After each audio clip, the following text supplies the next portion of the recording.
Hello guys, నేను యూట్యూబ్లో చూశాను ఇంట్లో ఎలా చేసుకోవాలో ఫ్లవర్ పాట్. సో అందుకోసం నేను ఒకటి కాకరపువ్వు తీసుకొని దానికి మొత్తం ఉండే వైట్ కలర్ పౌడర్ అంతా సపరేట్ చేసి ఇందులో పెట్టాను.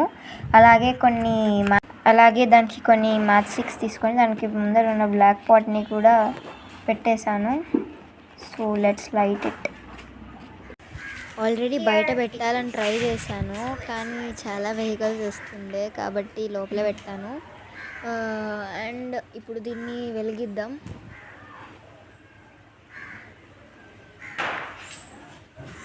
వెలగట్లేదు గైస్, కింద పడిపోతుంది. ఎందుకంటే కొద్దిగా ఉంది కదా పౌడర్, అది పేపర్ ఎక్కువ పెట్టేశాను. అది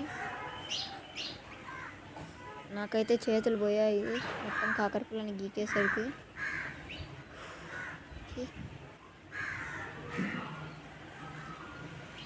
అండ్ ఇక్కడ నేను లైట్ చేస్తున్నాను. సో పైన పెట్టడానికి అవ్వట్లేదు, గాలి వస్తుంది బాగా.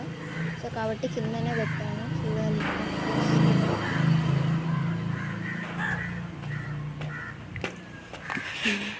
ఓకే, ఇప్పుడు నేను మీకు చూపిస్తాను. చూసారా, ఇంకా వెలుగుతూనే ఉంది. అది ఫస్ట్ ఆఫ్ ఆల్ వర్కౌట్ అవుతుందో లేదో భయం వేస్తుంది. ఇది మండుతుంది కానీ నేను పెట్టింది ఆ ఫ్లవర్ పాట్ మాత్రం కిందికి పడిపోయింది. చూడాలి ఎలా వస్తుందో. దీంట్లోకి యాక్చువల్లీ గన్లో వేసే రీల్స్ కూడా వేయాలా, కానీ నా దగ్గర అవి లేవు.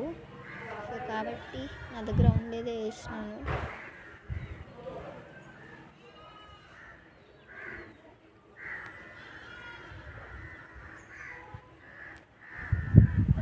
ఏమీ లేదు, అప్పటి నుంచి చూస్తున్నాను కానీ ఇదైతే ఏమీ వెలగట్లేదు. సో వేస్ట్ అనుకుంటా. వచ్చింది కానీ సేమ్ కాకరపువ్వు ఎలా వచ్చిందో అలానే వచ్చింది. సో ఇది వేస్ట్. నేను అడిగితే చాలా వేస్ట్. దీని బదులు ఉరికే కాకరపువ్వులు అంటించుకునేది better. So don't waste your time guys. ఇదైతే ఒక బ్లూపర్ అనే చెప్పచ్చు. Okay, whatever it may be. Bye.